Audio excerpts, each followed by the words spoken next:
Que disiez-vous? Bonjour, Ciné-Chat, c'est le podcast qui porte un regard unique sur la pop culture. Et aujourd'hui, tout ce que vous avez toujours voulu savoir sur Il faut sauver le soldat Ryan sans jamais oser le demander. En triplex de Shanghai, Paris et Biarritz, je suis votre hôte, le soldat Weber. Mauvaise tête mais bunker. Et mes troufions sont... Laurent Vachaud, engagez-vous, rengagez-vous, qui disait. Philippe Sedbon, vivement la quille. Et bienvenue Et dans... Bienvenue sur Ciné-Chat.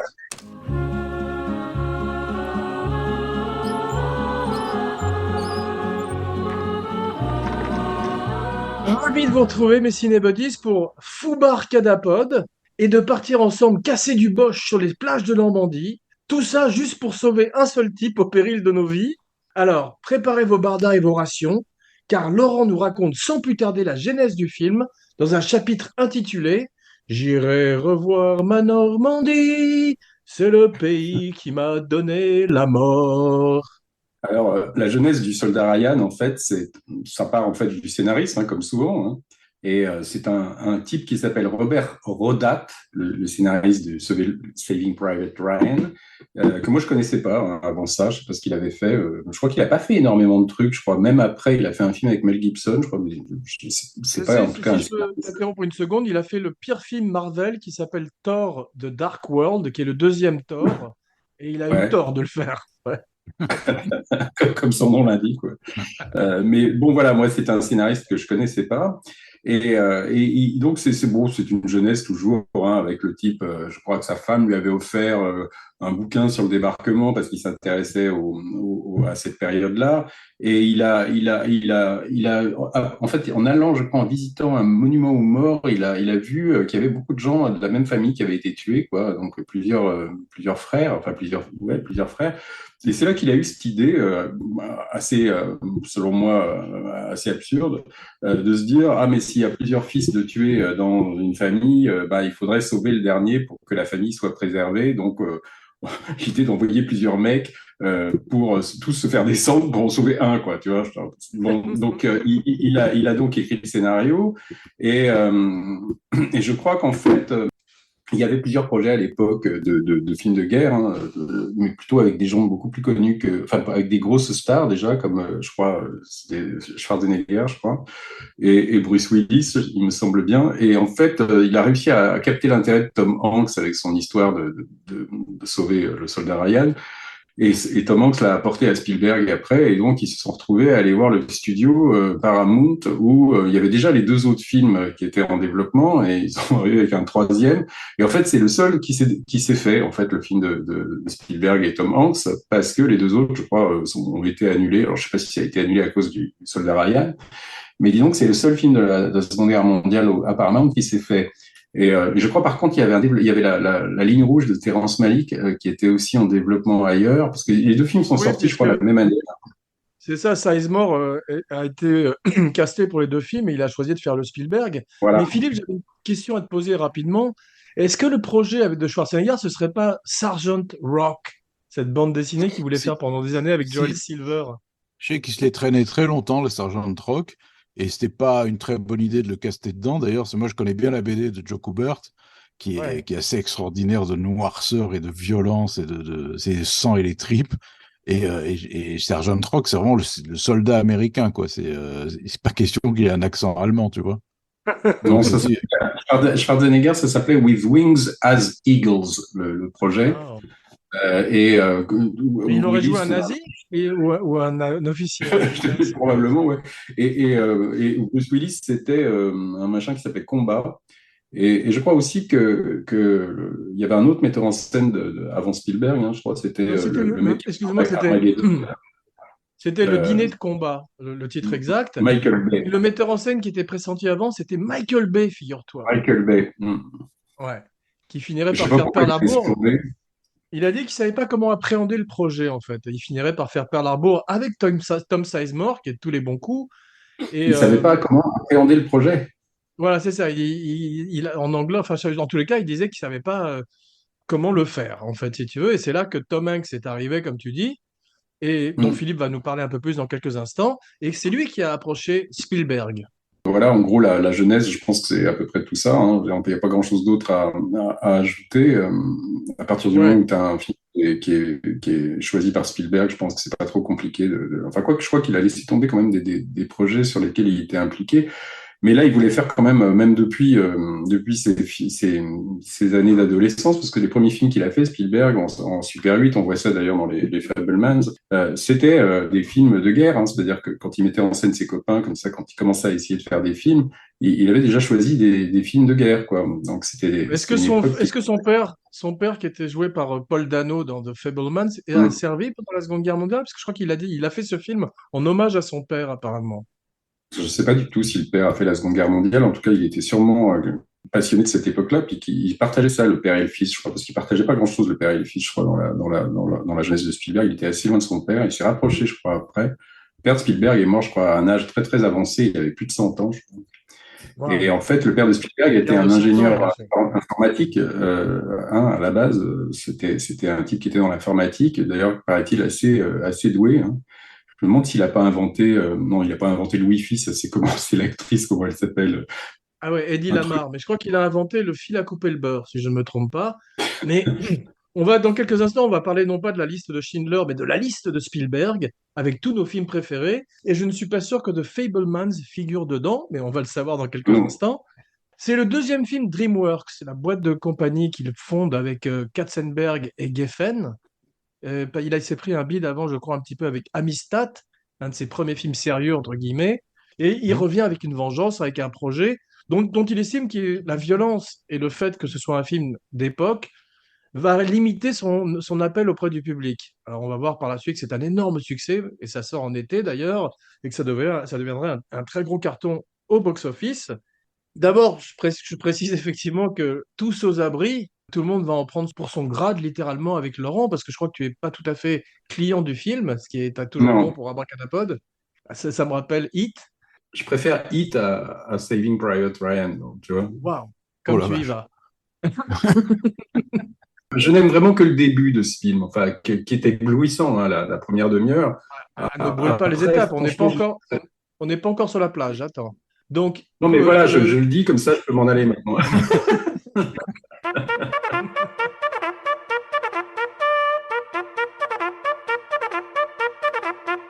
et saviez-vous, dans les trivia qui m'ont intéressé, c'est que Summer Redstone, qui est à l'époque chairman de Viacom, joue à pile ou face pour savoir qui aura les droits de distribution pour l'Amérique du Nord.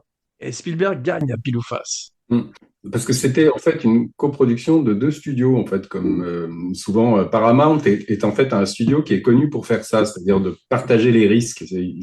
Parce que, genre, tu sais, depuis même, c'était d'ailleurs l'ancienne femme de Billy Friedkin, que moi j'ai un peu connue, qui s'appelait Sherry Lansing, enfin, elle est toujours vivante, hein, elle s'appelle Sherry Lansing, qui avait un peu initié ça, c'est-à-dire de partager des risques de production avec un autre studio quand le projet n'était pas forcément évident. Et c'est comme ça, ils avaient récupéré Titanic comme ça déjà, tu vois. Donc, elle avait un peu lancé cette tradition de partager. Alors, un des deux studios se partageait les droits de distribution sur l'Amérique du Nord, tandis que l'autre studio prenait sur l'international. Tu vois, enfin, c'était des marchés un peu comme ça, quoi. C'est vrai, tu l'as connue au sens biblique du terme, d'ailleurs, parce qu'elle était très belle, Cheryl Lansing, c'est une ancienne actrice. Non, non, moi je l'ai pas connue au sens biblique. Enfin, j'étais déjà un peu plus âgé quand je l'ai connue, mais c'est une femme Ouais. qui est assez extraordinaire, hein, pour en parler, je sais pas, un jour. Bon, je peux pas faire un podcast sur Sherry Lansing, mais c'est vraiment. Il y a un livre d'ailleurs, une biographie qui a été écrite. C'est une nana qui a une trajectoire assez dingue. Elle a Ouais. commencé quand même comme prof de maths dans les quartiers chauds de Los Angeles, genre Watts, tu sais, à l'époque où il y avait des émeutes, et elle s'est Waouh. retrouvée quand même présidente de studio, quoi. C'est quand même une trajectoire qui est quand même pas banale, quoi. Est-ce que le Elle a film été avec actrice Michel... aussi.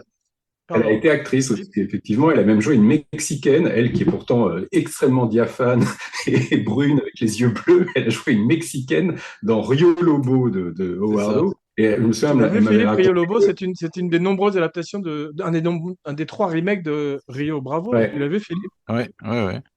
Elle a joué dans un film de Irving Kershner qui s'appelle Loving aussi. Mais enfin, quand tu parles avec elle, elle t'explique franchement qu'elle était une épouvantable actrice et que elle a été mannequin aussi brièvement parce que comme elle était très grande et très belle. Mais c'est vraiment une trajectoire. J'ai pas d'autres exemples comme ça de femmes qui a commencé comme prof de maths, qui est devenue mannequin, actrice, lectrice de scénario et qui a monté comme ça jusqu'à au poste de présidente de studio, quoi. C'est vrai. Il y a eu des femmes présidentes de studio. Il y a eu une fille qui s'appelait Dawn Steele. Ouais. Il y en a plusieurs, mais disons que le Lansing, ça a été vraiment une des premières. Je me demande si ça n'a pas même pas été la première. Elle a commencé à la Fox, hein, elle a été chargée du développement à la Fox. Elle a fini patronne du développement à Paramount, en gros, ce qu'était Robert Evans dans les années 70, quoi. Étonnant. Mais Spielberg veut plus faire un film genre hollywoodien. Il y aura un avant et un après Ryan, à mon avis. Il est très inspiré par la guerre du Vietnam et il promet aux vétérans de la guerre de faire un film plus proche de l'horreur de leur expérience et donc moins aseptisé comme les films de guerre qu'on avait l'habitude de voir auparavant. Quoique, on peut voir quand même. Vous vous rappelez de Attack avec Palance ou des films comme ça? Il y avait déjà des Oui. films âpres. Il n'y avait Mm. pas ce niveau de gore, mais on avait déjà vécu des films qui étaient quand même très, très, très durs Non, et qui mais parlaient. Spielberg, si tu veux, ça fait partie de l'époque où il est sous influence Kubrick, disons, parce qu'il est très très proche de Kubrick à l'époque. Il s'appelle très très souvent. Il y a cette histoire de développer AI avec Kubrick qui était déjà en place un peu à l'époque, hein. Et t'avais l'idée comme ça qu'il y avait Full Metal Jacket. On voit bien un petit peu qu'il essaye de reproduire une imagerie un peu plus gritty, tu vois, avec le côté on sent que ces combats dans les ruines, tout ça, ça fait penser un peu à Full Metal Jacket avec la bataille de Hué, hein. Absolument. Mais Il y a même un humour noir kubrickien qu'on retrouve, parce qu'à chaque fois quelqu'un dit Ah, regarde son casque parce qu'il a échappé à une balle, bouf, il enlève son casque, il ouais, reçoit une balle dans la tête immédiatement après. Donc il y a mais cette ironie. c'est assez intéressant d'opposer les deux parce qu'on voit vraiment à quel point c'est différent. Parce que Spielberg, c'est complètement, c'est cet horrible début là avec le vieux qui explose On en va en larmes là, parler. sur de ses copains et ce flashback mensonger. C'est complètement manipulateur. Alors que Ouais. le film de Kubrick est absolument pas manipulateur. Je trouve qu'il y a une influence qui est notable pendant tout le film, c'est Samuel Fuller aussi. Ah Parce que oui, Fuller oui, a fait la guerre, il a fait le débarquement, etc. Il en parlait dans plusieurs interviews, et je trouve qu'on retrouve l'ambiance de ce dont il parlait dans ce film, dans Soldat Ryan. Tu sais, les mecs qui pataugent dans les tripes, oui, oui. la mer Rouge. Fuller a joué dans un film de Spielberg. Il a joué dans Oui, 1941. Je ouais. croyais que c'était J'ai lui quand qui même faisait rencontré, E.T. je t'avais raconté, donc j'avais rencontré Samuel Fuller en 83 dans la queue dans la queue du Burger King de l'ancienne galerie des Champs-Élysées, tu vois. Je vois un mec devant moi qui était comme petit à peu près, tu vois, avec trois gosses, et je le regarde, je dis, mais are you Samuel Fuller? Le mec qui se retourne fait yes! Et on a commencé à discuter. Et c'était quand même très très marrant. Il venait de finir un film qu'il avait fait en France avec Véronique Jeannot. T'imagines un truc qui s'appelait Les Voleurs de la Nuit. Et j'ai eu une conversation avec Samuel Fuller dans une queue de Burger King. C'est quand même un truc dont tu te souviens, tu vois. C'est Et moi, je drôle. l'avais croisé dans un hôtel en ruine au Portugal. J'étais en train de faire des repérages pour un film. Et lui Ouais, descendait un escalier que j'étais en train de monter. Il était ouais, en impair, on aurait dit Bogart de loin, tu vois. Il est ouais. tout petit avec un gros Ah oui, impair et il descend comme ça. on aurait dit Et E.T., ouais. il m'a dit, qu'est-ce que tu fais là, kid? Alors, je lui ai dit, ben, je viens faire des repérages. Et il fait, ouais, moi aussi. Et je commence à monter, on se salue, tu vois, et je commence à monter. Il me fait, don't waste your time. Il est Ouais, reparti. je me souviens qu'il m'avait dit, alors que franchement, tu vois, ce que tu peux te raconter dans une queue de Burger King pendant 3 4 minutes, tu vois. Il me parlait de ce film qui venait de finir, là, Les Voleurs de la Nuit, qui est complètement un film qui a disparu, enfin, dont on se souvient plus, hein. Et il me disait juste qu'il avait tourné avec le chef opérateur le plus dément qu'il avait jamais rencontré sur ce film-là, et c'était Philippe Rousselot. T'imagines le chef-op qui ensuite a fait, Mm. je sais pas, un film américain, mais donc après, ce qui avait fait Diva, en fait, qui était connu pour ça à l'époque. C'est ça. Et il avait donc fait ce film avec Fuller, et Fuller disait que c'était le chef-op le plus impressionnant avec qui il avait bossé. Ouais, tu parles, ouais, c'est un très très grand chef-op. Bon, c'est vrai qu'avec Ryan, on est donc très loin du jour le plus long, ce qui nous amène sans plus tarder au caporal Sedbon, vétéran de Foubarkadapod, Croix de guerre et Purple Cross pour courage au combat, et qui nous parle de l'exceptionnel casting du film dans un chapitre intitulé Grosse malheur, la guerre. Il y a un gros malheur. Alors, bah, écoute, moi, je trouve que le casting de ce film, c'est un des plus malins et des plus intelligents que j'ai vu dans les films de guerre. Tu vois, c'est pas le défilé de stars, genre Le jour le plus long. C'est Ouais. pas le défilé de stars encore moins maîtrisé dans la ligne rouge, puisque tu as des figurants qui sont John Travolta, dont je sais même plus qui, tellement il y en avait. Et ça fait sortir du film à chaque fois, parce que même si ça identifie les personnages, je trouve que tu as toujours la sensation de dire ah, mais c'est machin, ah, mais c'est machin, et tu vois plus les personnages quasiment. Alors que là, Ouais, mais les types, tu les reconnais ouais, tous. et surtout quand il y a ce genre de distribution avec des superstars dans des petits rôles, Mm. c'est qu'en fait, c'est des rôles où ils ont des segments, c'est-à-dire que tu les vois pendant une scène et souvent tu les revois plus du tout après pendant tout le Oui, reste c'est du film. ça, c'est ça. Comme Redford dans Un Alors, Pont de Pau, par exemple. ouais, alors que là, ils sont tous identifiables en tant que second rôle, mais tu les reconnais parce que tu les as vus dans des centaines de films.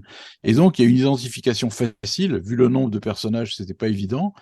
Et il y a, bon, bah, derrière Tom Hanks, qui était connu à l'époque, tu as quand même voilà, Tom Sizemore, Ted Danson, Paul Giamatti, Jeremy Davis, qui finalement a le rôle principal quand tu réfléchis bien. Il y a Diesel, Barry Pepper, il y a Barry Pepper qui est génial dans le film. Enfin, Matt il Damon. y a même Vin Diesel. Il y a même Vin Diesel qui a un rôle absolument, ouais. secondaire. Et bon voilà, on peut citer je sais pas combien de noms, mais c'est la force du film, c'est que tu les reconnais tout de suite. Tu les suis le temps que tu les suis, mais tu les perds jamais de vue. Jamais une seule fois sur le nombre d'actions et de scènes, le film dure quoi, 3 heures presque. Pas une Ouais, seule fois, tu te dis, mais c'est qui lui, ou on l'a déjà vu, pas une seule fois. C'est-à-dire, c'est une ouais, prouesse hein, pour ça. Et absolument. même quand tu arrives au campement où ils trouvent enfin le soldat Ryan, tu as des tas de gens qui font quasi la figuration, mais tu les identifies quand même. C'est Et Pourtant, ils vrai. sont tous habillés pareil, ils ont la même couleur de vêtements. Enfin, c'est quand même, ça mm, pourrait être a priori assez difficile de les oui, c'est ça, avec distinguer. la boue sur la figure, le mal rasé, etc. Et c'est pas grave, il arrive quand même à les identifier. Ah, vous vous rappelez de Euh, Dunkerque où on ne pouvait pas du tout discerner un soldat d'un autre. Tout le monde oui, avait la c'est même ça. tête. C'était des jeunes bruns Ouais, C'est mais et dans souvent le Dunkerque, même. il n'y a pas de rôle dans Dunkerque. En fait, les mecs ont quasiment pas de dialogue, il n'y a pas de personnage, c'est une espèce de masse comme ça, tu vois. Ils s'intéressent pas ouais. vraiment à part À Kenneth part, Branagh, mais les soldats en eux-mêmes, j'ai pas le souvenir qu'il y ait un personnage qui soit individualisé non, vraiment. c'est vrai, à part la séquence effectivement sur le bateau avec Mark Rylance et Barry Keoghan et Cillian Murphy, mais les Ouais. soldats eux-mêmes sont indissociables les uns des autres. Alors, ce qui est intéressant, je voudrais juste une petite anecdote que vous connaissez déjà, qui est que Adrien Brody arrive à la première de La Ligne Rouge avec toute sa famille, parce qu'il avait, c'était le rôle principal du film, et on l'avait pas prévenu qu'il avait été complètement coupé du film, à part une seule réplique, je crois, qui était Les voilà! Et il a été bouleversé de voir ça avec sa famille. Mais ça me paraît aberrant, ce qu'il n'ait pas été prévenu. C'est Ouais, pas mais qu'il... ça D'abord, fait. il est dans le film. Moi, je l'ai revu il y a pas longtemps, la ligne rouge. Il est dans le film. Il est, ouais. C'est une légende de dire qu'il a une apparition, mais il est à l'arrière-plan comme un des nombreux Alors seconds qu'avant, rôles. il était censé être le personnage principal. Voilà. Et dans le roman, je crois que c'est le narrateur et le personnage principal dans le roman. Et il l'avait Mm. adapté, je crois, à peu près normalement. Et c'est juste à la projection qu'ils se sont dit, non, non, on va changer notre fusil d'épaule. Et ils ont viré presque complètement Adrien Brody et son personnage, donc. Parce que normalement, Incroyable. quand il y a des trucs comme ça, ils sont obligés, je crois, de le dire aux agents. Enfin, parce que ça change un peu. Il y a des histoires juridiques quand le mec est complètement coupé du film. Tu peux pas faire ça comme ça sans prévenir le mec, tu vois. Même pour des petits rôles. Enfin, moi, je me souviens, je connaissais quelqu'un un jour qui avait joué dans Frantic de Polanski, tu vois, parce qu'il y avait une grande scène normalement avec des clochards Attends, où tu avais excuse-moi, fais-le avec la voix de Polanski, tout ça, s'il te plaît. Non, non, parce que c'était pas Polanski qui m'avait raconté ça, c'était la personne. Et il paraît que Polanski les avait appelés pour leur dire, voilà, je suis désolé, ils étaient deux, trois. Il les avait prévenus qu'il avait été obligé de couper la scène, il avait essayé de l'éviter. Mais c'est Ah, c'est rare que Polanski qui parle, là. l'histoire de Brody qui débarque sans avoir été prévenu et qui dit, putain, mais je suis presque plus dans le film. J'ai toujours trouvé ça bizarre, quoi. Hmm. Ouais. Non, On mais peut ce qui parler doit un être petit vrai, peu. c'est que le rôle était plus important. Ça, c'est sûr qu'il est encore dans le film, comme dit Philippe, hein. C'est-à-dire que tu Ouais. le vois, bon, après, j'ai un peu du mal à croire que tout le film était fait sur lui, parce que ça quand même a l'air d'être fait complètement sur Caviezel, je sais pas, ou alors il y avait 10 000 scènes qui ont été coupées avec Brody, je sais pas, ou alors les deux étaient d'importance égale, je sais pas, mais ça me paraît curieux, quoi. Clooney avait un Oui, moi beaucoup aussi, plus mais gros c'est. rôle. Et il paraît qu'il a juste un speech et il a demandé à Malik, mais coupe-moi ce speech, s'il te plaît. Il y en a plein qui ont été coupés de la ligne rouge, hein. Il y a Mickey Rourke, d'ailleurs, quand tu vois le Blu-ray, moi j'ai un Blu-ray où tu vois toutes les scènes coupées, il y a des acteurs qui ont été complètement éliminés. Mais là, c'est vraiment des acteurs qui n'avaient qu'une scène, tu vois. Mais on y soit qui Malik pense, et on va parler un petit peu plus de Tom Hanks, qui fait sa première apparition dans Abracadapod.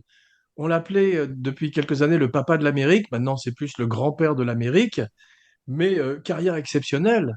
C'est le James Stewart moderne, Et ce film, c'est un petit peu Monsieur Smith s'en va en guerre, d'une certaine manière, puisqu'il amène toute son Oui. humanité au personnage de John Miller.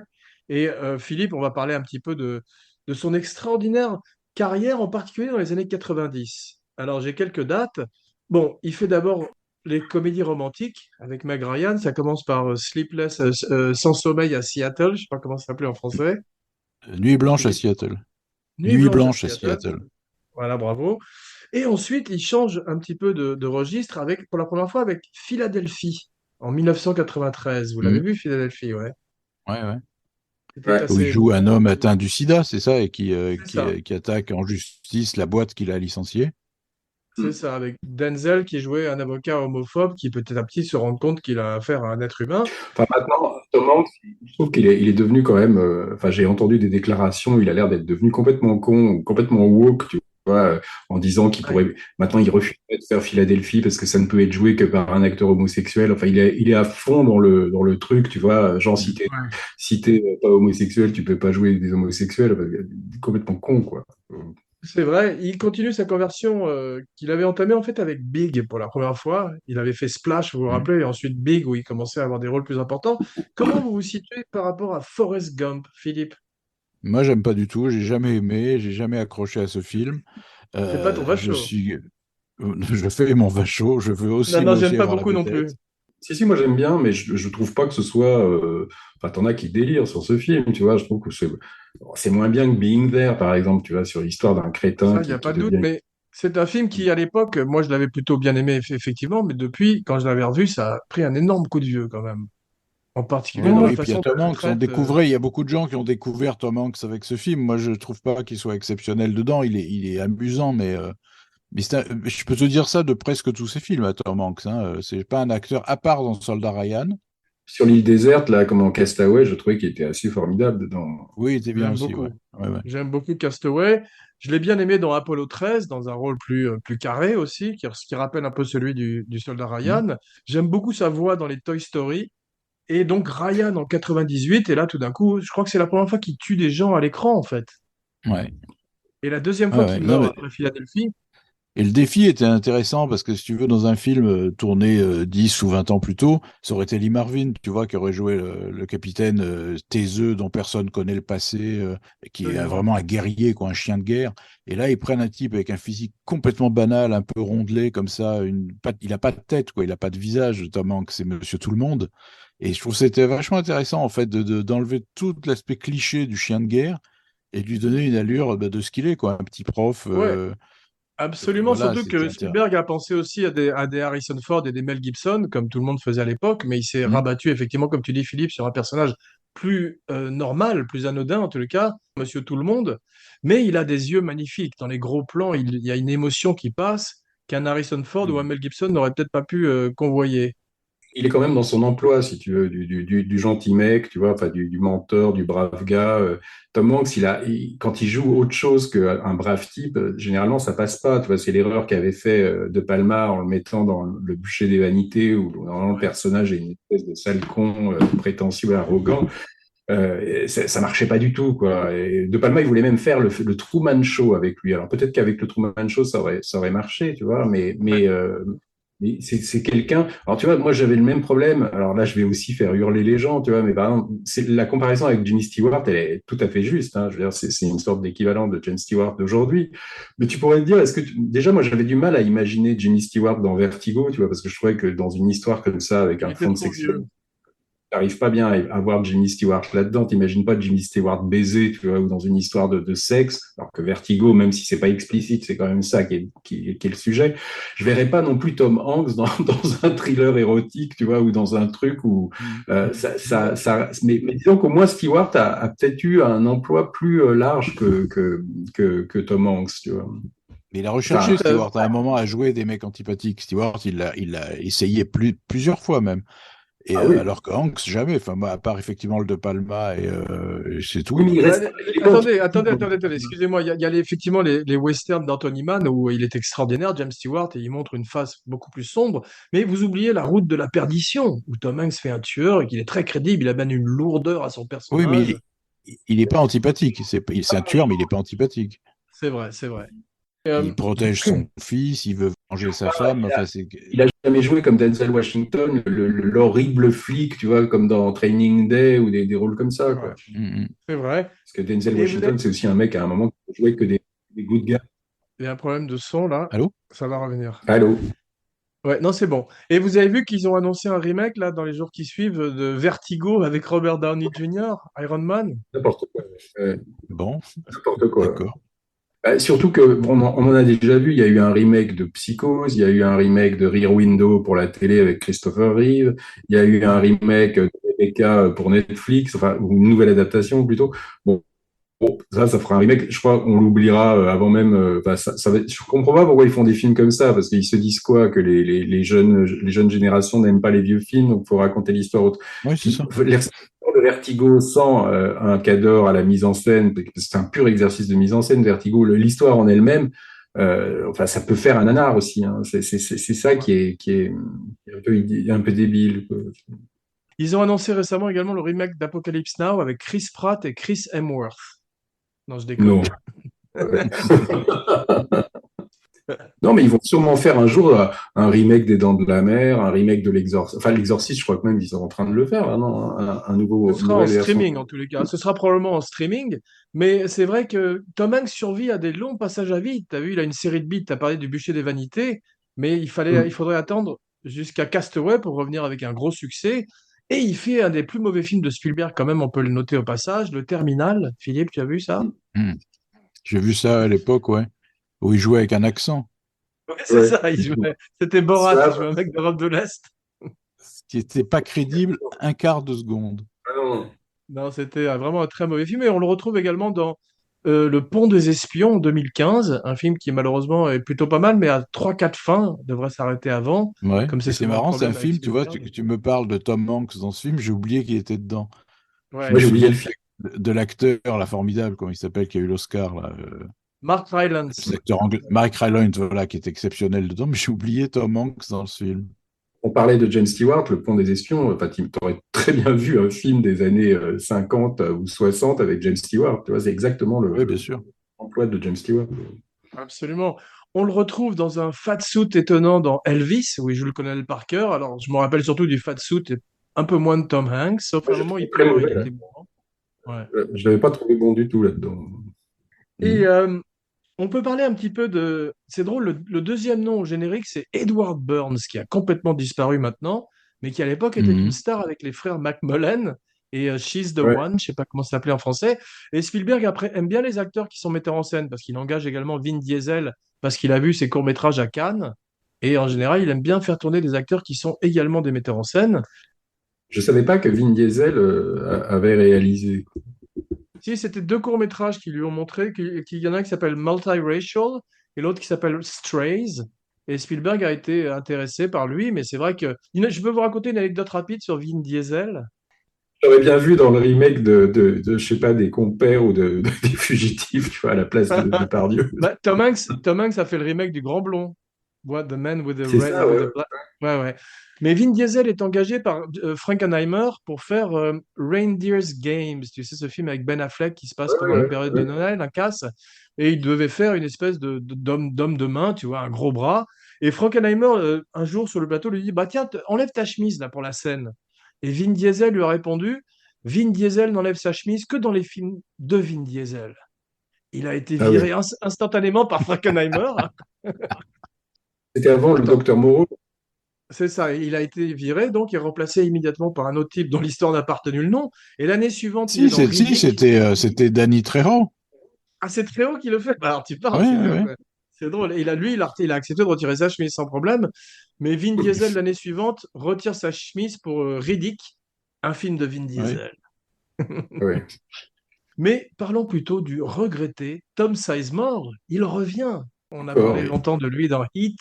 Il est magnifique dans le rôle du lieutenant Horvath, le second de Tom Hanks. Je trouve qu'il amène une. Ils ont pensé également à Michael Madsen, je crois, mais c'est un Mhm. acteur extraordinaire, Sizemore, comme on l'a vu, et il a des scènes magnifiques. Il y a une espèce de fraternité avec Hanks. On a l'impression qu'ils ont Ouais. vraiment fait plusieurs campagnes ensemble à travers l'Europe, hein. Et il fait carrément peur dans la scène avec Edward Burns, tu sais, quand ils se braquent tous les deux et que Fantastique. Sizemore, on dirait qu'il va la Ouais. battre, quoi. Il y a un truc de Le tandem folie dans est, cette scène. le tandem est pas évident parce que d'un côté, t'as Tom Hanks, je suis même pas sûr qu'il ait fumé un joint de sa vie, tu vois, et de l'autre côté, t'as l'autre qui était à l'héroïne. C'est quand même pas le type d'acteur D'ailleurs, encore t'as vu, différent.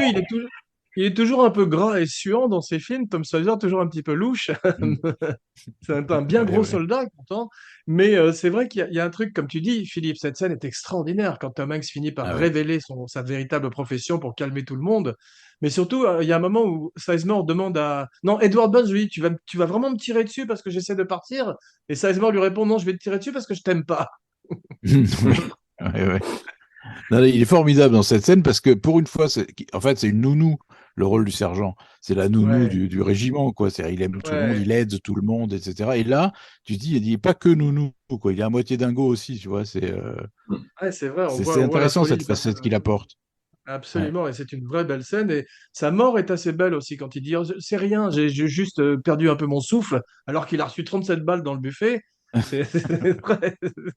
Il a beaucoup de charme et c'est très émouvant. Et ça rappelle les grands films de guerre parce que il renouvelle le film de guerre, mais il y a pas un moment où c'est quand même cette lettre qu'on se passe de soldat en soldat. On voit tous les Ouais. clichés quand même du film de guerre qu'on avait eu Moi, avant. je trouve qu'il renouvelle rien du tout. Moi, je trouve que c'est un film qui est Alors complètement dans les attends, conventions, quoi. on va parler quand même de la scène du D-Day sur la plage d'Omaha dans quelques instants. Et là, je Ah oui, pense à qu'il part y a ça, un avant et un après. D'ailleurs, j'aurais payé facilement mes $15 pour simplement cette scène et partir après oui, moi 22 aussi. Oui, minutes. oui, moi, ça aurait pu s'arrêter là. J'aurais été presque content, tu vois, parce que tout ce qui Ceci a dit, suivi, pour moi, on va voir que je suis quand même du côté de Philippe dans le sens où il y a des très très grandes scènes par la suite, en Mais particulier Jeremy Davis, dont tu disais qu'il est ouais. quasiment le lead dans le Bah, film. c'est le protagoniste du film, hein. C'est lui qui évolue, c'est lui qui change, c'est lui qui passe par des trucs quand même qu'on voit pas souvent dans les films américains. Quand il devient complètement lâche, qui se fait pipi dessus, qu'il ose même pas Incroyable. aider ses copains en train de se faire tuer, tu vois, ça devient un C'est un personnage. acteur magnifique parce qu'il a même de la Ouais, comédie physique quand Tom Hanks vient l'engager et qu'il fait tomber les étagères et tout ça en un seul plan ouais, parce que c'est des longs plans filmés par Spielberg et que Tom Hanks le ouais, regarde ouais. incrédule. C'est un type qui a une physicalité à la Chaplin et qui, vous parliez du remake de Psychose, aurait été infiniment meilleur que Vince Vaughn dans le rôle de Norman Bates quand même. Oui, tout à fait, tout Ouais, à fait. Et bizarrement, je l'avais oublié moi dans Soldat Ryan, alors que là, je me rends compte que c'est le héros du film. Enfin, ouais, c'est, c'est le seul auquel on peut s'identifier, même si, et c'est ça ce qui est vachement intelligent, même quand il se dégonfle complètement et qu'il se met à pleurer sur le champ de bataille, ouais, on n'aime pas avoir cette identification à ce moment-là avec lui, mais pourtant on se dit absolument, qu'est-ce qu'on aurait fait nous à ce moment-là à sa place, tu vois? absolument. Quand cette Et espèce c'est formidable ça. voilà, quand cette espèce de brutarienne tue Meilish, le Ouais. personnage du juif joué par Adam Goldberg, et c'est une des scènes les plus brutales et les plus voilà, moi, terribles, la mort la plus terrible que voilà, j'ai vue au cinéma. c'est une autre scène que j'aime beaucoup, moi, effectivement, le Elle est combat au couteau, extraordinaire. parce que c'est d'une Extraordinaire parce violence. qu'il... C'est une scène horrible, cette scène du combat au couteau, parce que tu vois le mec qui voit la lame qui s'enfonce dans son genre, non, Bien arrête, déconne sûr. pas. Et puis Ça c'est m'avait quand même assez traumatisant. marqué. Ouais. Mm. C'est traumatisant parce que cette brute lui susurre quasiment des mots d'amour à l'oreille en allemand. Mm. Et tu te dis, mais c'est la mort la plus affreuse qui puisse exister. Il paraît que Spielberg Ça, a enlevé les hurlements d'Adam Goldberg parce que son monteur lui disait, non, là, c'est trop affreux, quoi. il y a une autre scène de mort qui est insoutenable, c'est celle de Giovanni Ribisi.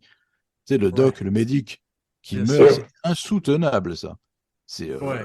Je pense qu'ils ont été conseillés par des vétérans parce qu'il y a un truc dans la réalité de cette mort qui est pire, presque pire que le débarquement. Tu vois, le mec, il pisse le sang de partout, il a le foie atteint, il se C'est vrai. diagnostique lui-même et il appelle sa mère. Tu vois, c'est un moment, je trouve, atroce, quoi.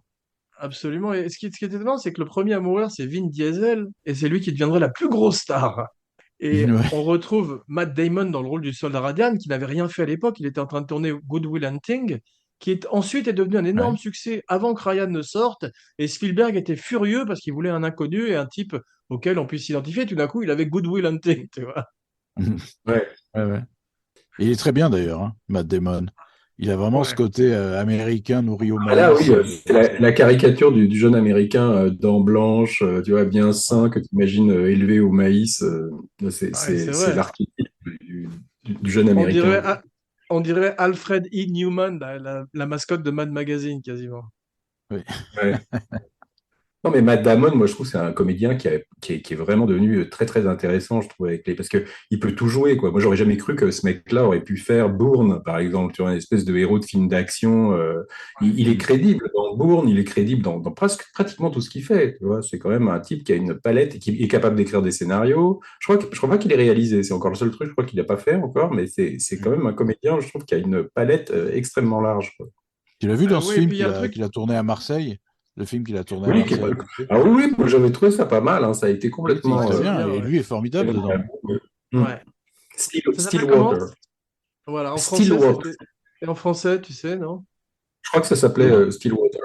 l'eau qui dort.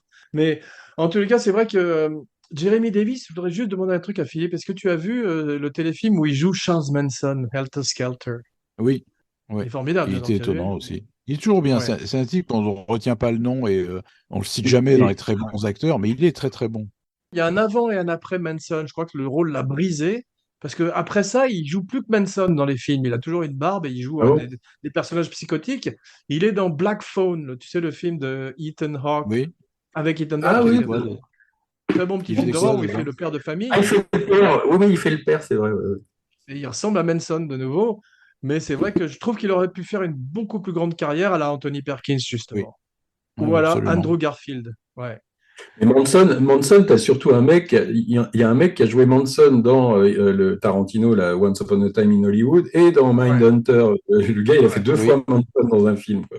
Il est très bien d'ailleurs. Je crois que c'est un acteur australien. Et il y a aussi Steven Railsback qui l'a fait dans un téléfilm dans les années 70, Manson. Ouais. formidable, Et- formidable de ouais, Tom Et, formidable Grise également. ouais.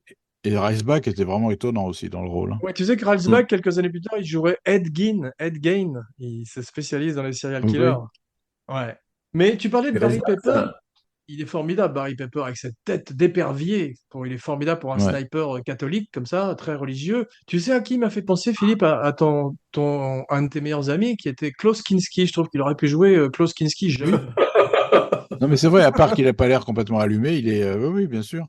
Il a un Ouais, truc. Il a cette gueule tourmentée, avec ce regard bleu clair, ouais, halluciné, comme ça. D'abord, je trouve qu'il steal the show dans Ryan, parce que ouais. dès qu'il arrive, ça devient beaucoup plus intéressant d'un seul coup, je sais pas pourquoi. Oui, puis Pepper? l'action se ralentit quand il est là. Tu vois, on est Ouais, dans la peau du sniper, on est dans sa respiration, dans sa tout à religion, fait. et c'est très bien fait. Sa carrière serait brisée par Battleship Earth, le film de Oui. scientologie de Travolta. Mais qui est quand même un nanar qui vaut le coup, quoi. Je sais pas si vous l'avez vu, parce que moi, je me suis quand même, Il est alors, flop. je me suis tapé un jour, comment Battlefield Earth. Bon, c'est un film qui a aucun intérêt, mais il y a quand même des trucs, tu te dis, mais qu'est-ce que les mecs avaient dans la tête quand ils ont signé pour faire ça? C'est-à-dire, déjà, rien que Forest le look Whitaker. de Travolta et de Forest Whitaker avec des espèces de dreadlocks, des aliens qui ont des dreadlocks comme ça, mais c'est complètement nanardesque dès le projet comme ça, tu vois. Tu vois Marie-Josée Croze dans une cage, tu vois, elle joue une esclave qui doit l'avoir 4 secondes. Ça me C'est donne, complètement improbable. ça me donne envie de le revoir, dis donc. Peut-être un jour en Ah ouais, cinéflop, si vous avez le courage. Donc, oh, c'est trop flop. C'est-à-dire, dans C'est un trop ciné-flop, facile, c'est trop facile. oui, c'est trop facile. On tire pas sur les ambulances, tu vois. c'est dommage.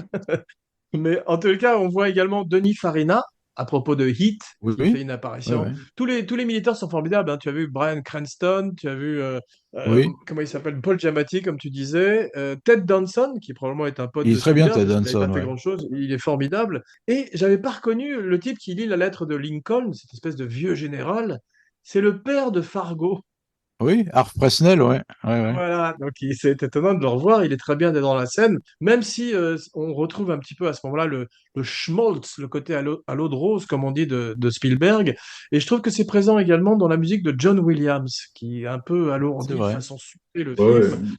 Tu as vu ce plan incroyable quand les mecs viennent donner la lettre à la mère des fils Ryan et Waouh, elle se laisse tomber assise sur le porche et c'est un magnifique. plan fordien complètement, c'est un hommage à John Ford, c'est Bah, à d'ailleurs, travers il y a l'embrasure de la porte, cette femme. voilà, quand elle sort de la maison, elle passe de l'ombre à la lumière, comme dans les... C'est la prisonnière du désert, toujours. Ouais, C'est toujours ce même plan qui serait exactement. mimiqué dans plein de films, ouais.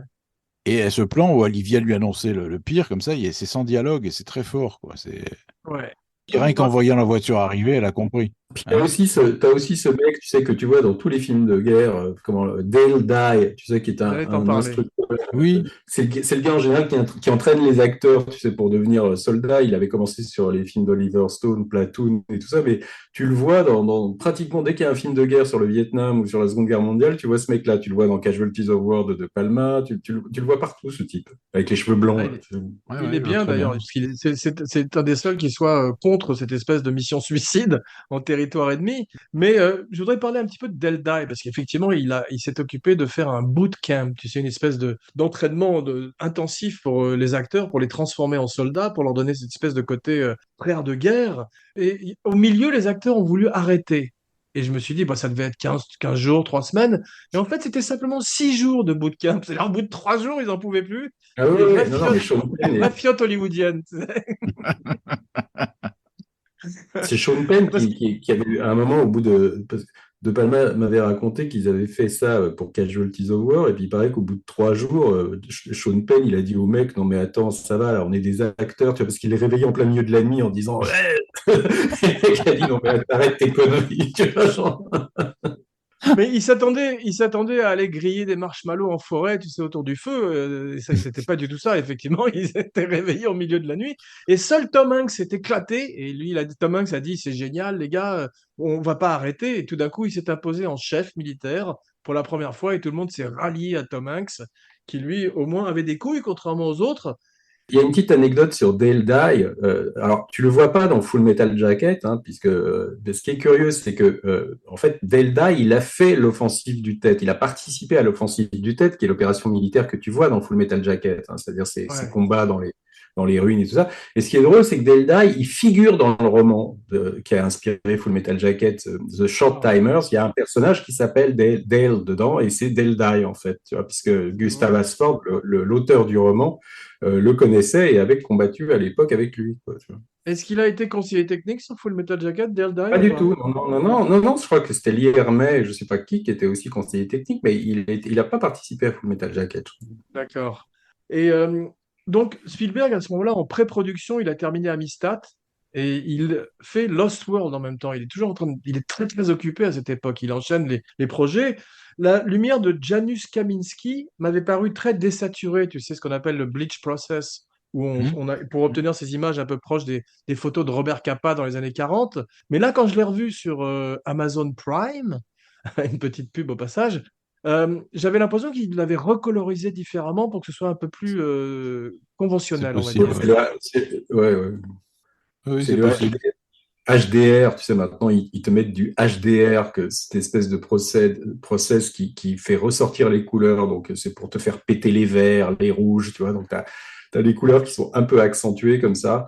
Et, Ouais, et Private Ryan, je crois, à mon avis, ils ont un peu changé la colorimétrie grâce à ça, quoi. Parce que moi, je absolument, l'ai parce que revu j'avais là en Blu-ray. Je l'ai revu en Blu-ray. Effectivement, il est complètement délavé et tu vois, Mm.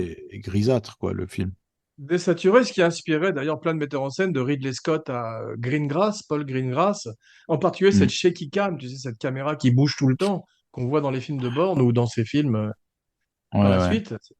Dans Full Metal Jacket, il avait déjà utilisé la Steadicam en la rendant justement plus chaotique, hein. Il y avait un long plan séquence où tu étais derrière des soldats qui couraient et tu Ouais. avais la caméra qui faisait ça, alors que normalement un Steadicam, ça doit être complètement fluide. Et il avait fait exprès pour donner ce côté un petit peu documentaire, un petit peu actualité, quoi.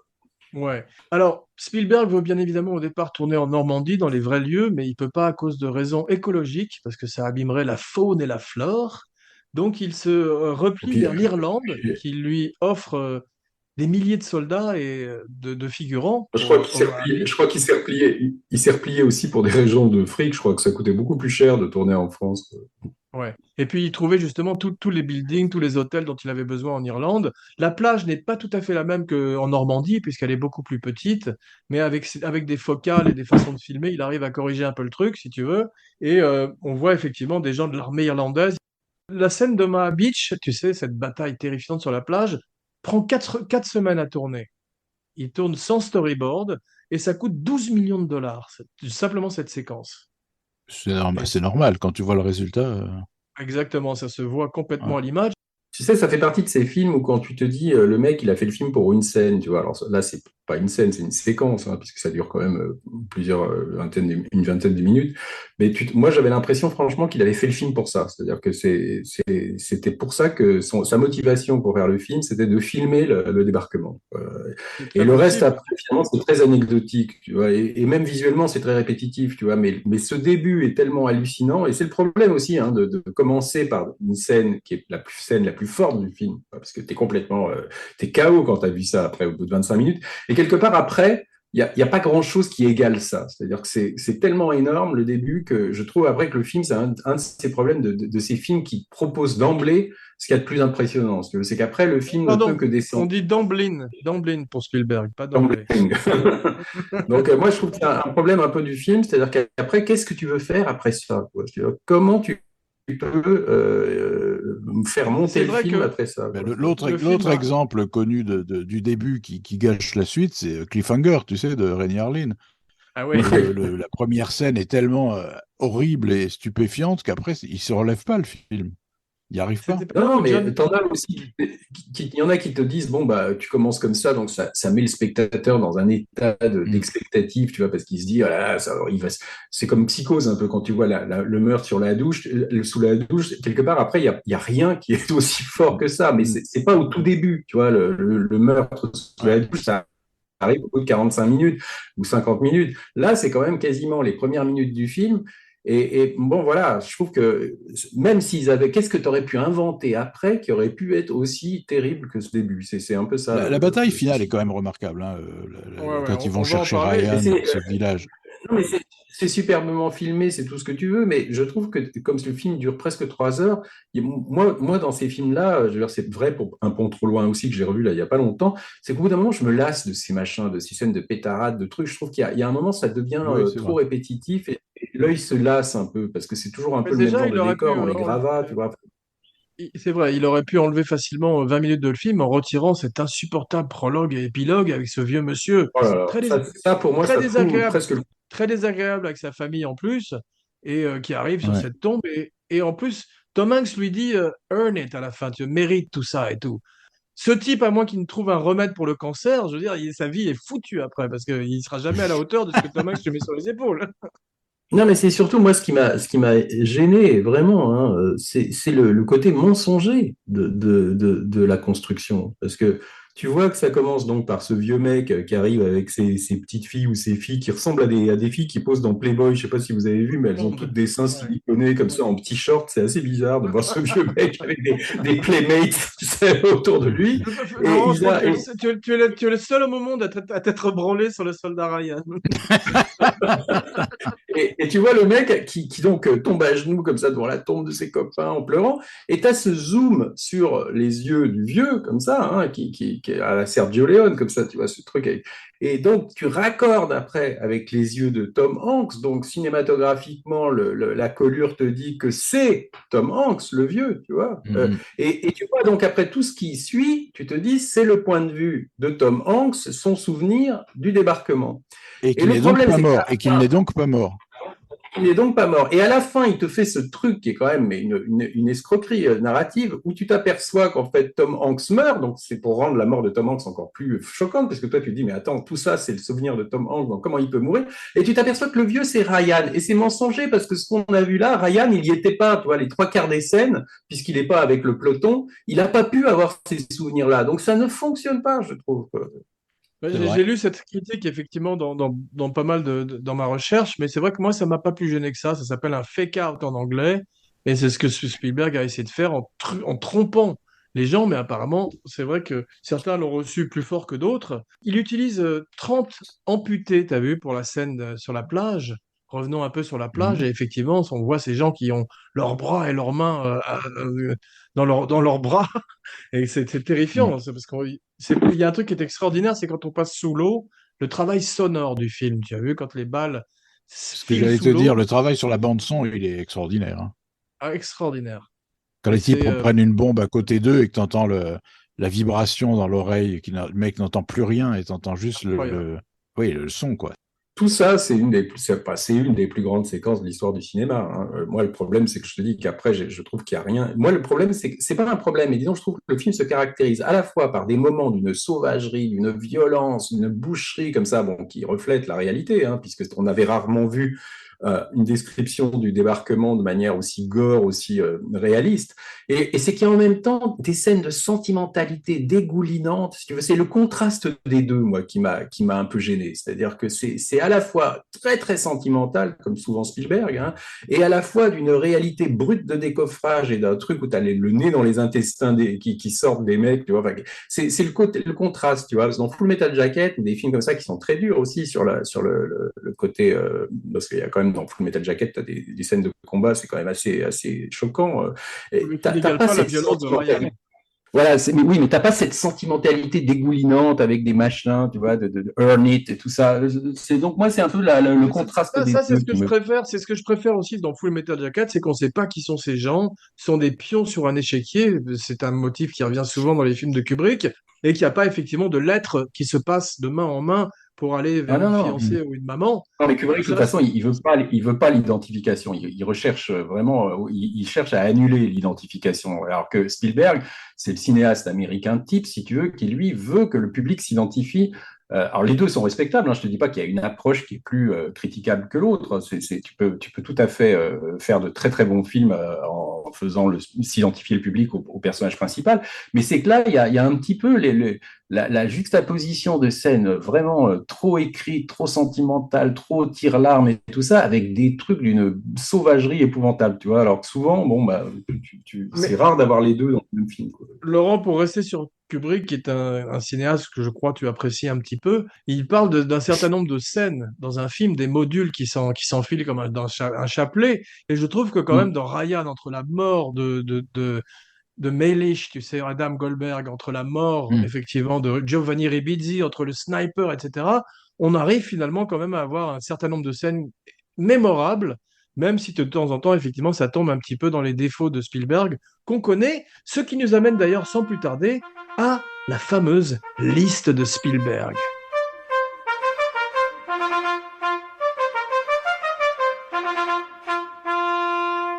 Philippe, tu veux commencer? Ouais, je l'ai faite, je vais même vous la lire parce que sinon je ne me serais jamais souvenu. Alors, je l'ai fait dans l'ordre d'appréciation, hein. Donc, premier, Jaws, bien sûr.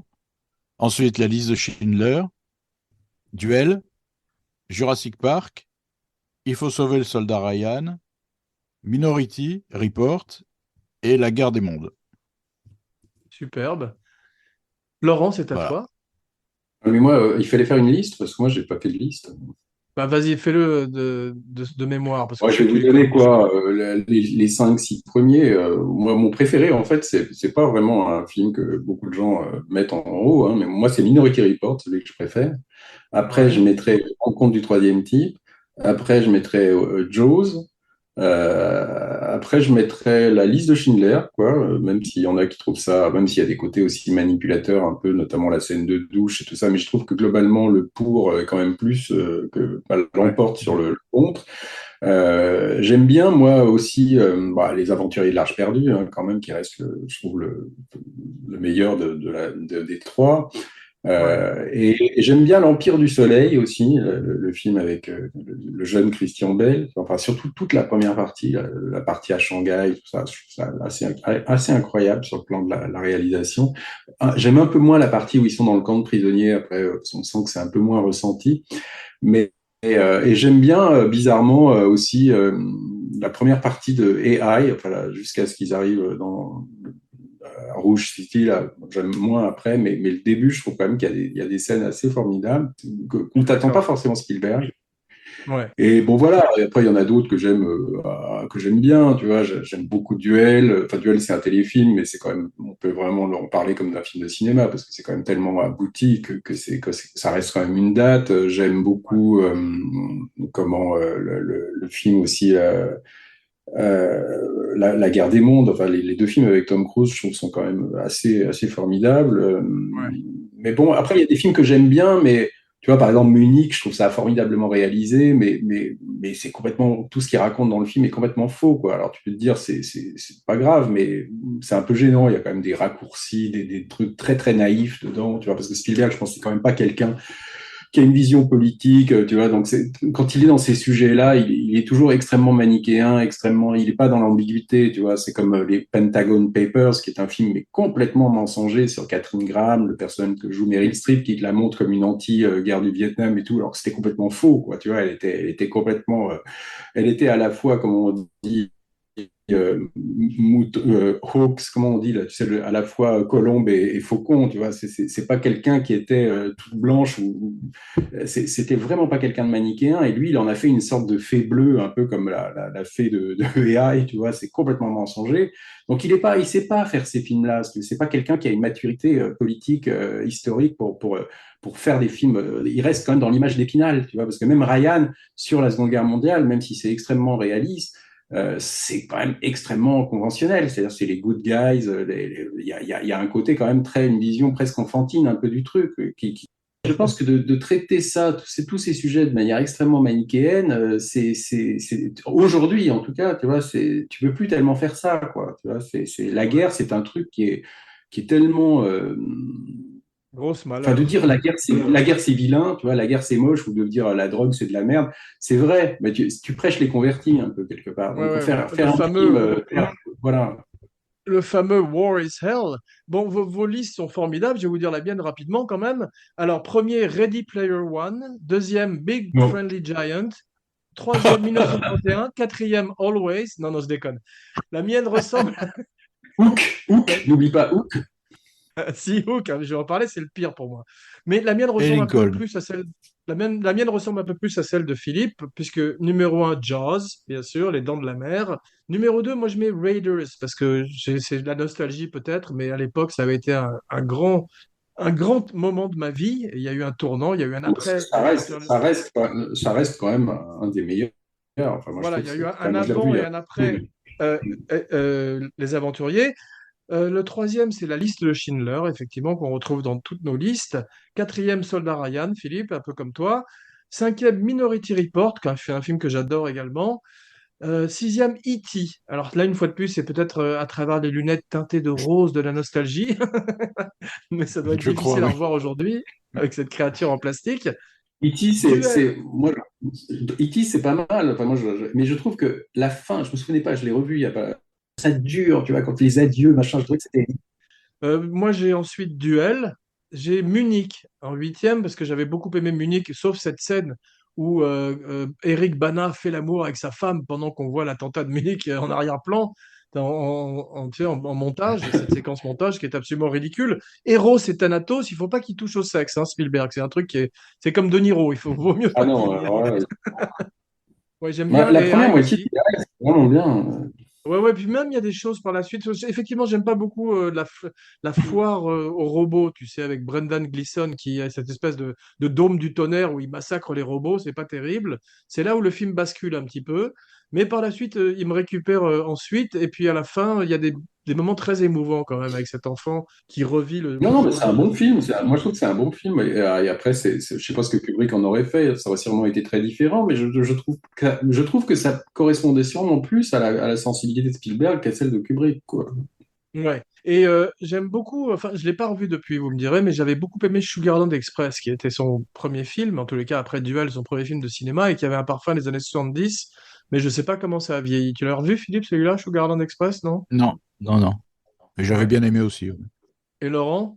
Moi, j'en garde pas un souvenir. Je garde le souvenir en fait de cette fin où ils se font descendre, à laquelle tu t'attends pas, alors qui est Ouais. choquante. Tu t'y attends pas du tout. Et bien, il paraît qu'après, il avait dit lui, il était contre cette fin, hein, c'est-à-dire qu'il n'aurait pas voulu que les héros meurent, mais que c'était les producteurs qui l'avaient obligé à tourner ça comme ça. Et il était persuadé que si les personnages avaient survécu, à la fin, le film aurait marché plus. Ça me paraît une Mais ça, vision un peu c'est l'influence Easy Rider et les années 70 où tout le monde mourait à la fin, tous les héros mouraient à la Bonnie and fin, en fait. Clyde. Bonnie and Voilà, Clyde. exactement. Je déteste Hook, mais vraiment avec Ouais. passion. Lui, il le déteste aussi.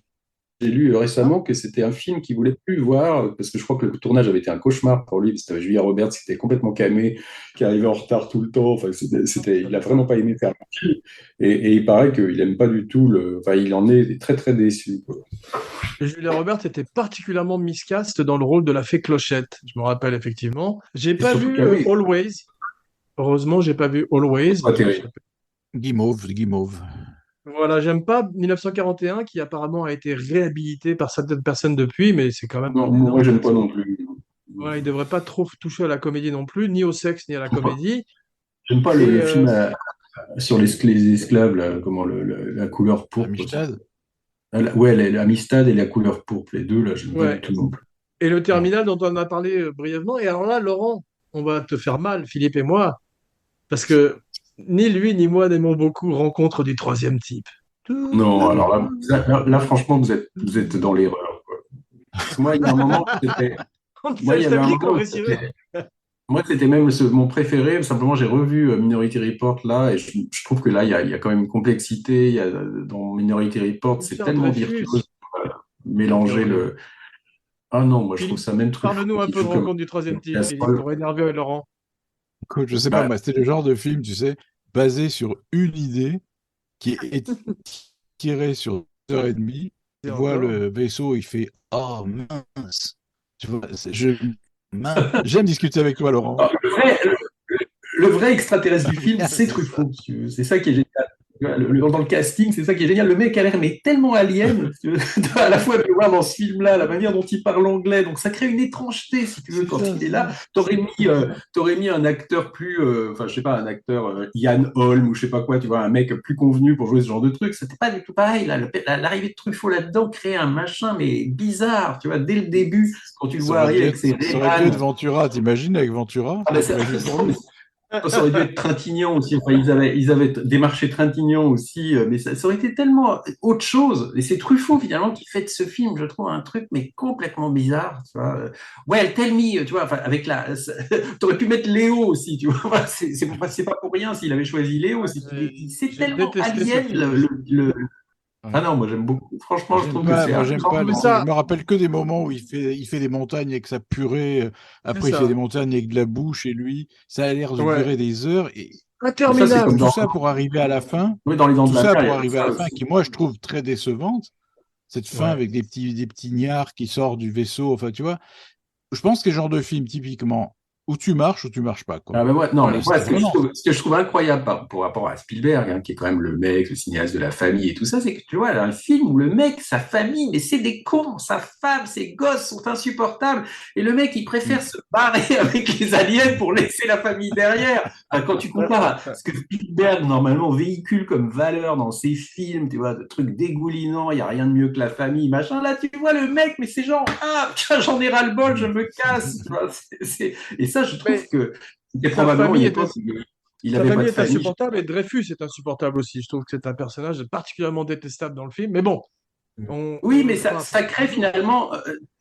Les films de Spielberg maintenant après sont devenus tellement des trucs, enfin, en tout cas pour ceux que j'aime pas moi, extrêmement putes, extrêmement avec des héros que là je trouve quand même qu'il y a un personnage qui est effectivement très déplaisant. Le personnage de Dreyfus est très déplaisant. La Ouais. famille l'est encore plus. Truffaut a l'air Oui. d'un alien. Donc pour moi c'est un film de Spielberg complètement atypique où il y a effectivement il se passe pratiquement rien si tu regardes. Enfin, c'est tu vois, des mecs qui regardent des lumières, on se rencontre à la fin. Tu Tu vois, viens de voilà, dénoncer le problème du film, là. Merci. non, mais ouais, mais arriver, enfin, en tout cas, moi, arriver à m'emballer avec un film comme ça, où il se passe rien, à part des mecs qui dessinent des montagnes, qui ont l'air de, et cette idée quand même de tous les gens qui ont vu la lumière, enfin, qui ont vu les extraterrestres, et qui se mettent à dessiner cette forme, tout ça, enfin, je trouve que c'est une très très belle idée, moi, je trouve, Comme d'avoir on dit ce en truc, anglais, on a l'impression qu'il faut. mettons-nous d'accord pour être en désaccord. Let's agree to disagree. Et revenons à nos agneaux sacrificiels. Spielberg ne fait pas faire le camp d'entraînement à Matt Damon pour que tout le monde le déteste.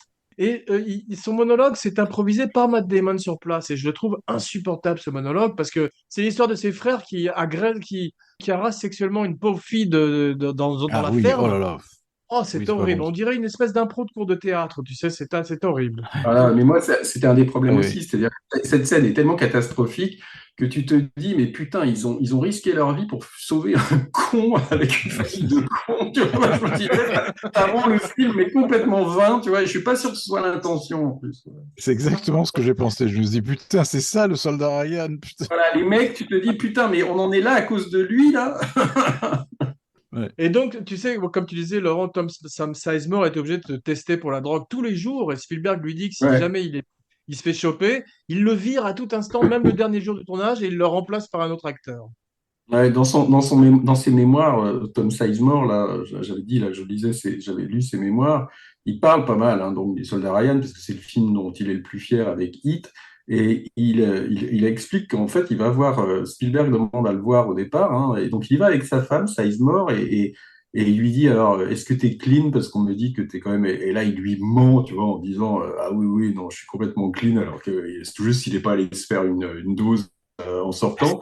Mais donc, il essaye vraiment le plus possible, tu vois, de ne pas prendre de drogue pendant tout le tournage. Et il dit que c'est quasiment impossible, quoi. Il en est D'ailleurs, c'est très en, voit- cruel parce que en voyant le c'est film, on très, ne devine pas, mais il paraît que le mec luttait, mais vraiment tous les jours, parce il n'avait qu'une envie, c'était de se foutre de l'héroïne dans les veines, tu vois. c'est vrai. Mais d'ailleurs, c'est très cruel parce que c'est lui qui administre la morphine à Giovanni Ribisi, tu vois, quand Donc, on sent que Spielberg a fait fucked with him, comme on dit en anglais. Mais c'est vrai que Tom Sizemore, apparemment, puisqu'on parle de lui, c'est lui qui aurait écrit sa scène quand Edward Burns veut déserter, justement. Et ça me rappelle un petit peu Spielberg laissant écrire le monologue à Robert Shaw dans Jaws. C'est-à-dire qu'il s'inspire Mhm. beaucoup de ce qui se passe sur le plateau et de ses acteurs. Et ça, c'est une certaine flexibilité qu'on retrouve chez les plus grands, notamment Kubrick, qui change les acteurs en cours de tournage ou qui improvise de nouvelles choses sur le plateau sans aucun problème. C'est pas structuré à Mhm. mort, si tu veux. D'ailleurs, Et à ce sujet, je voudrais dire qu'il y a un truc qui m'a frappé en revoyant le film, c'est ouais, le sens du détail. Tu sais, le sens du détail où il focalise sur une toute petite action minuscule au milieu du chaos. Tu vois, je pense ouais, par exemple quand Matt Damon se retrouve à côté d'Edward Burns en attendant l'arrivée des chars allemands, tu sais. Mhm. Et à ouais, un moment, Burns regarde le profil de Matt Damon et Matt Damon ne le regarde pas. Et tu vois Burns ouais, qui fait un petit oui avec la tête, du genre oui, absolument. peut-être ça valait la peine de sauver ce mec-là. C'est un tout Ouais, petit c'est ça. truc, mais ça sauve complètement le personnage de Burns.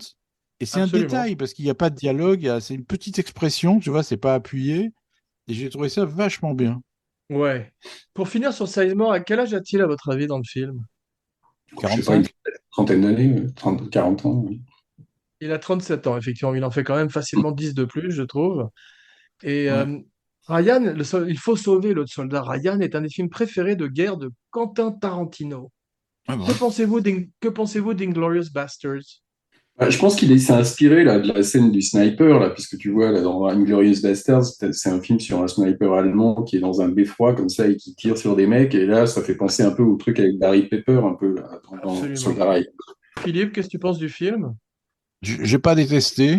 Et il y a juste quand ça délire complètement, où ça m'énerve un peu, tu vois, l'arrivée d'Hitler à la fin, là, les types Ouais. qui le mitraillent dans un cinéma tenu par Mélanie Laurent, etc. Là, j'ai largué complètement. Surtout que tu as Mais le grand état-major nazi et dans le cinéma, il y a un Ouais, noir. mais franchement, moi, c'est tellement délirant que finalement, moi, ça m'avait fait marrer, tu vois. C'est-à-dire que tu te dis, bon, autant y aller, tu vois. Enfin, t'as presque l'impression que, comment c'est Eli Roth, il s'appelle le mec là, ouais. qui tire depuis le balcon. Quand il tire avec sa mitrailleuse, j'avais l'impression de voir Tony Montana, tu sais, à la fin de Scarface, là, qui arrose les mecs qui arrivent chez lui, là.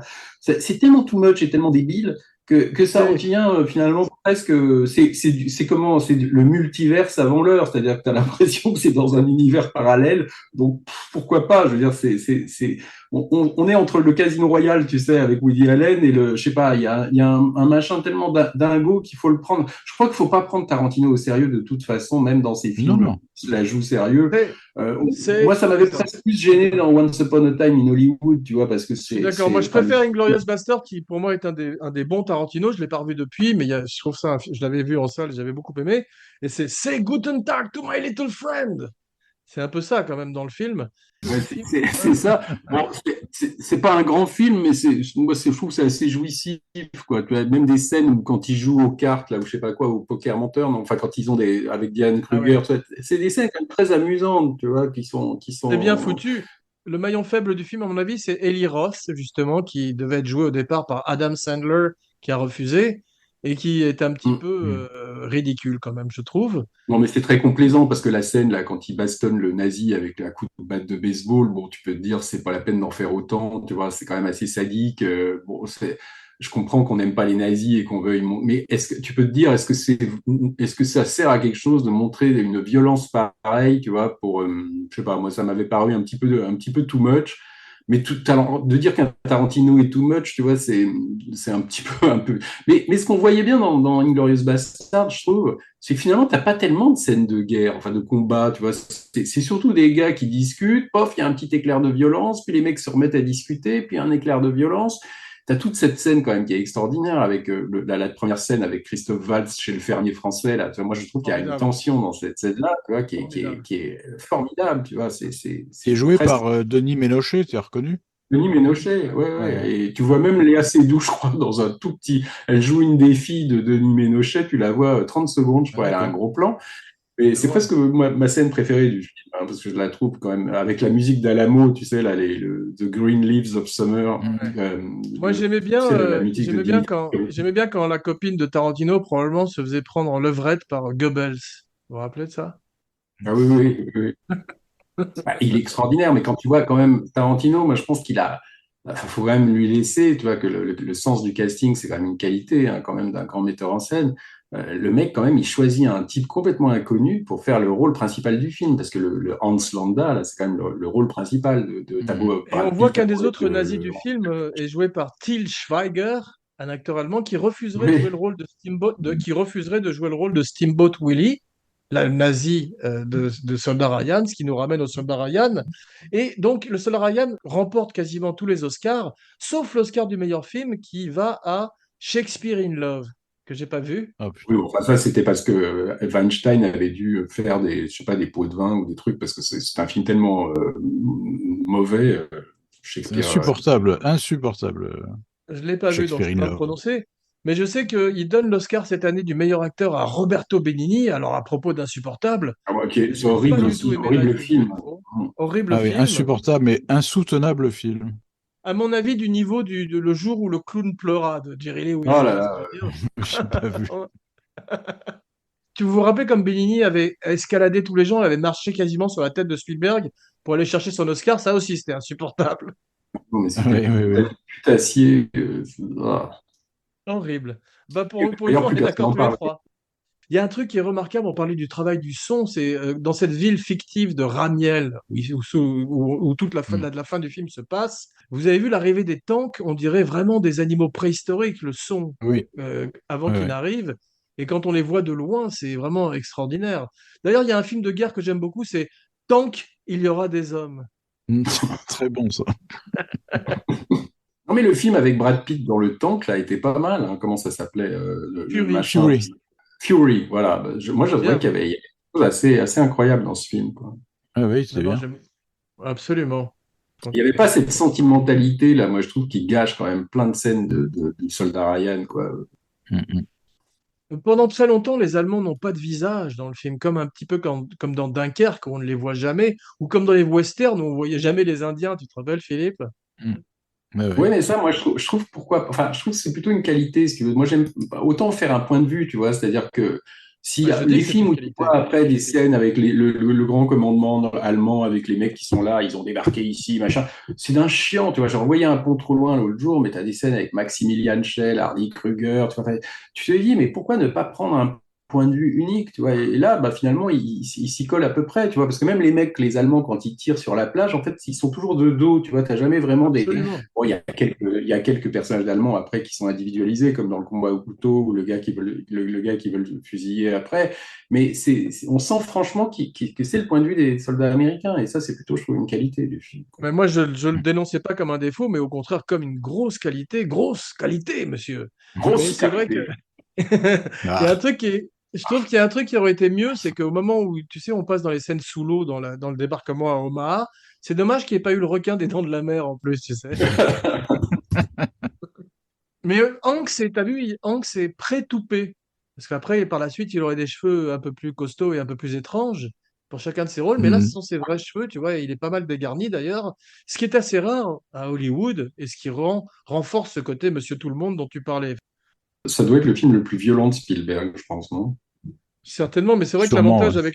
l'avantage avec les nazis, c'est que ce sont des vrais bad guys, des vrais méchants, et on peut les tuer à loisir, un petit peu comme on voit également dans Les Aventuriers de l'Arche perdue. Mais je sais après avoir fait Schindler's List, il avait refusé de faire des nazis d'opérette, Spielberg, dans Les Aventuriers de l'Arche perdue, et il avait cherché de nouveaux méchants. Mais j'ai l'impression que dans le nouveau, ils reviennent aux nazis, dans le dernier, là, fait par James Mhm. Mangold. Ouais. J'ai une question à vous poser parce que je suis pas certain, moi, d'avoir bien pigé. Le nazi qui tue Goldberg avec le couteau, là, Ouais. Hmm. c'est le mec qu'ils avaient pas tué ou Non, pas? Non, non, c'est non, Non, un non, non. autre, parce qu'il lui ressemble, c'est ça le problème. ouais, c'est un autre. Il lui Je suis ressemble. d'accord avec Et toi. quand on le revoit, Il lui ressemble trop parce que moi, effectivement, à la première vision, j'étais persuadé que c'était le même nazi. ben ouais. Alors que là, Et cette comme fois-ci, quand j'ai on le regardé. revoit après, quand on le Ouais. revoit après et qu'il reconnaît Upham et qu'il lui fait Ah, Upham, je me dis, mais putain, il l'a vu dans l'escalier déjà, donc c'était pas lui alors. Dans Première mon fois que souvenir, c'était Jeremy Davis tue quelqu'un d'ailleurs, c'est quand il tue Steamboat Willie.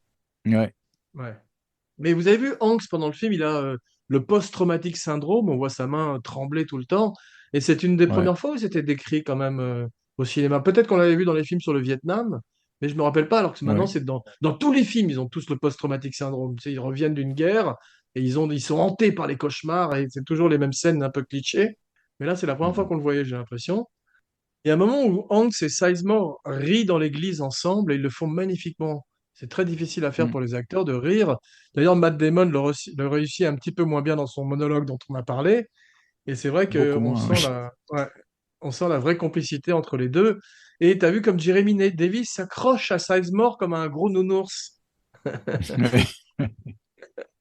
Ils ont bien chopé quand même l'humour des soldats, tu sais, qui est le même que celui des flics ou parfois même des docteurs ou des gens qui sont très proches de la mort et qui sont totalement numbs, qui sont obligés de se désensitiviser par rapport à Mhm. l'horreur qu'ils vivent au jour le jour. Oui, il y a le petit thème récurrent de Fubar qui traverse tout le film, sans C'est très d'ailleurs drôle. sans d'ailleurs qu'on sache ce que ça veut dire. J'ai dû Oui, chercher, moi, pour savoir ce que ça veut dire. bah, c'est-à-dire que non, ils font croire à Jeremy Davis que c'est de l'allemand et ensuite ils disent que c'est fucked up beyond all Beyond recognition. any Voilà, recognition, ouais. Et c'est dit dans le film, exactement. ça, je me souviens plus.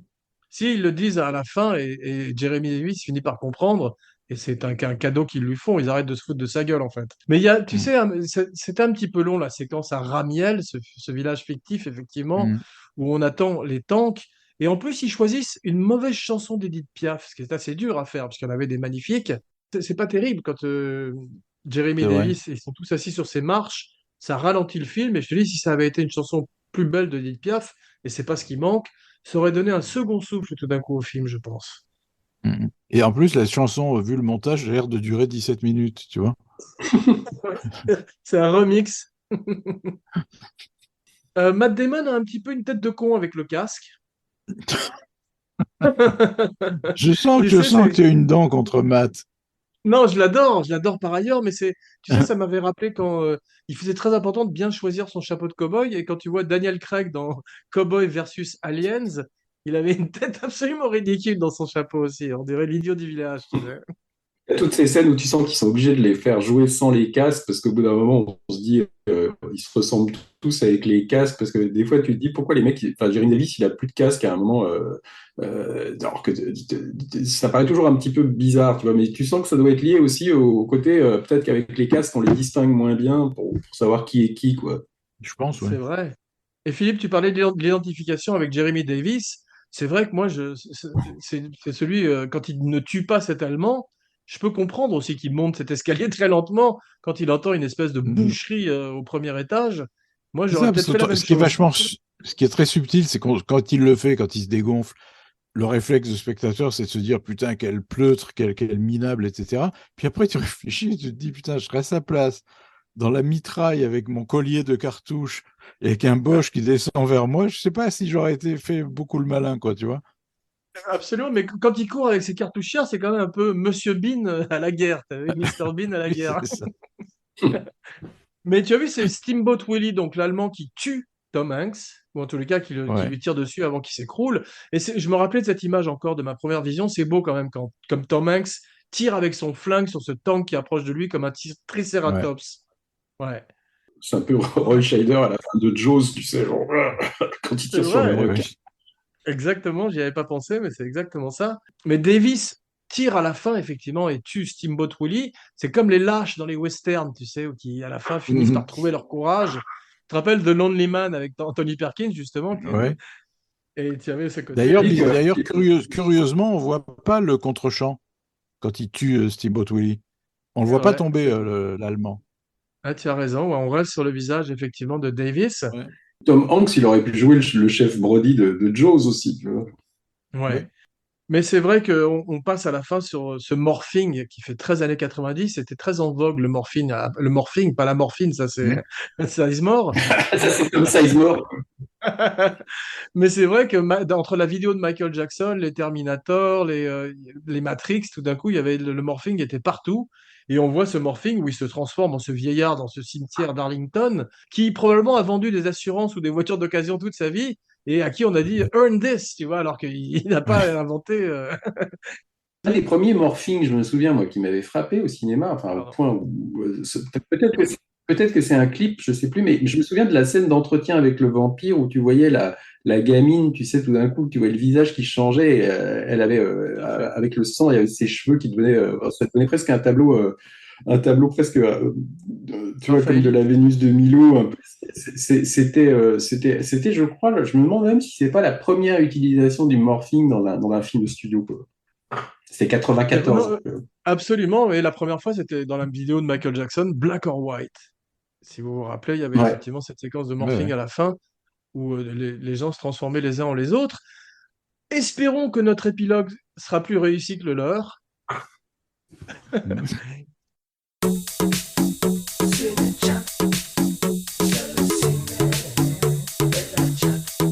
Bien, mes ciné-buddies, merci pour cette campagne où vous fûtes de féroces soldats. C'est pas facile à dire.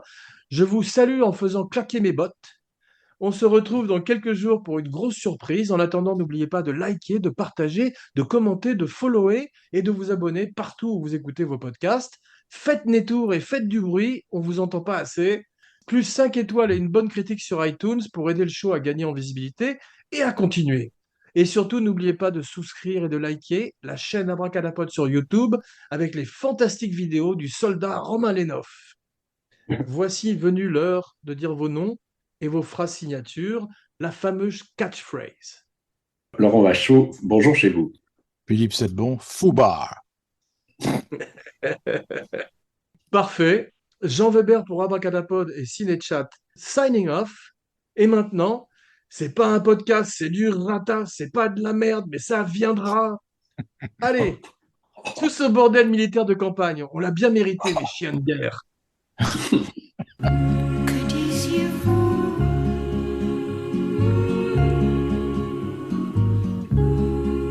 Et bienvenue dans Cinéchat. J'ai arrêté le sport pendant 2 mois depuis Noël, là, donc faudrait que je vienne m'y remettre, mais je sais pas, la pluie, les grèves, les poubelles, ça me donne pas envie de sortir. Il devrait soulever Non, les j'ai dit j'ai poubelles comme arrêté des depuis haltères. 1977, moi, le sport. C'est une question de volonté, non? J'ai une salle en face de chez moi, donc en fait, si je veux, c'est facile, hein. Mais Si. toi, là, t'as l'air d'être, tu manges des graines et de la salade tous les jours, non? Non, non, je disais à Philippe que en Chine, c'est sournois comme le chinois, la cuisine, parce que je mange des légumes et je prends 4 kilos. C'est horrible, c'est plein de sauce. Hmm. Non, c'est traître Oui, dans ce les sauces, métier. ouais. En plus, je fume de l'opium dans des fumeries d'opium, tu sais, comme dans Il était une fois en Amérique. Bon, en Non, tous les on n'a cas, je pas suis l'impression. ravi de vous retrouver, hein. On va peut-être avoir des petits problèmes de freezing et de son, mais on va y arriver courageusement, comme le soldat En Ryan. tout cas, là, moi, je t'entends aussi bien que quand tu es à Los Angeles, là. Presque mieux, non? Vous savez que je l'aime pas tellement, le film. Attends, mais attends qu'on commence l'émission avant de casser, s'il te plaît. Bon, une intro interminable et après c'est à nous. Pod.